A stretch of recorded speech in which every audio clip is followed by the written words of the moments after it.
saya membenarkan apa yang disampaikan oleh tim pengacaranya, yaitu ingin memiliki harta milik korban. Mengapa perilakunya? Perilakunya sejauh ini masalah ekonomi secara pribadinya, sehingga ini terjadi. Rusni Masna Asmita B. membuat surat terbuka untuk Presiden Joko Widodo alias Jokowi. Dia meminta Presiden memberi perhatian kepada kasus pembunuhan suaminya, Sony Rizal Taihitu, yang dibunuh oleh anggota Densus 88, Bribda Haris Sitanggang, pada 23 Januari 2023.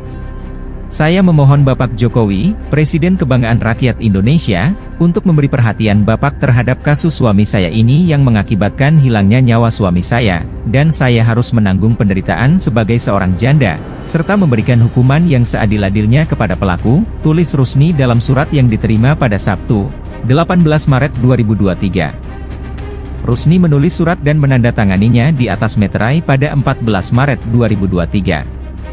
Dia bercerita soal kasus ini karena merasakan kejanggalan selama memperjuangkan keadilan untuk Sony.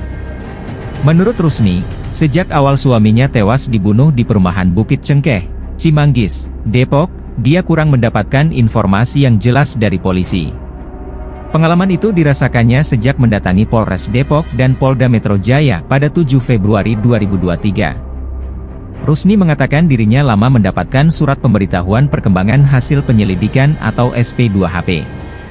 Walaupun surat itu akhirnya diberikan pada 15 Februari 2023 dan diberitahukan besoknya akan ada rekonstruksi pembunuhan di Polda Metro Jaya.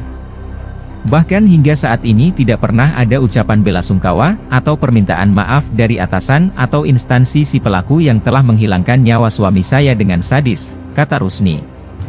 Persoalan lain yang belum dianggap setimpal adalah Bribda Haris Sitanggang hanya dijerat pasal 338 Kitab Undang-Undang Hukum Pidana atau KUHP tentang pembunuhan.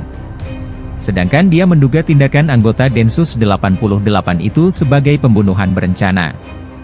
Maka semestinya, kata Rusni, Bribda Haris dijerat dengan pasal 340 KUHP dan pasal 339 tentang pembunuhan yang disertai atau didahului tindakan pidana. Karena dalam kronologi kasusnya, anggota Densus 88 itu mencoba merebut mobil yang dikendarai Sony Rizal walau akhirnya gagal karena korban melawan. Rusni menyampaikan, kasus pembunuhan suaminya itu pun telah dilaporkan kepada Komisi Nasional Hak Asasi Manusia, Komnas HAM, Kementerian Koordinator Politik, Hukum, dan Keamanan, serta DPR RI, dan instansi lainnya. Maka dengan surat ini dia ingin keluhannya didengarkan agar perkara makin menjadi terang. Namun, tidak ada respon atas pengaduan kami. Mungkin karena saya bukan siapa-siapa di negeri ini. Saya hanyalah masyarakat kecil, lemah, dan tidak berdaya, ujar Rusni.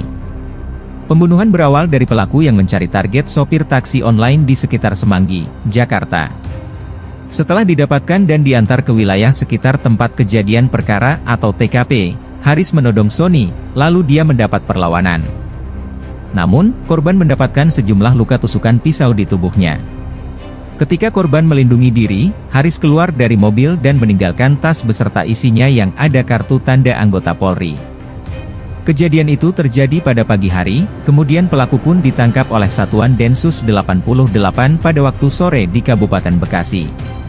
Pelaku kini menjadi tahanan Polda Metro Jaya dan kasusnya ditangani oleh Subdirektorat Reserse Mobile Direktorat Reserse Kriminal Umum.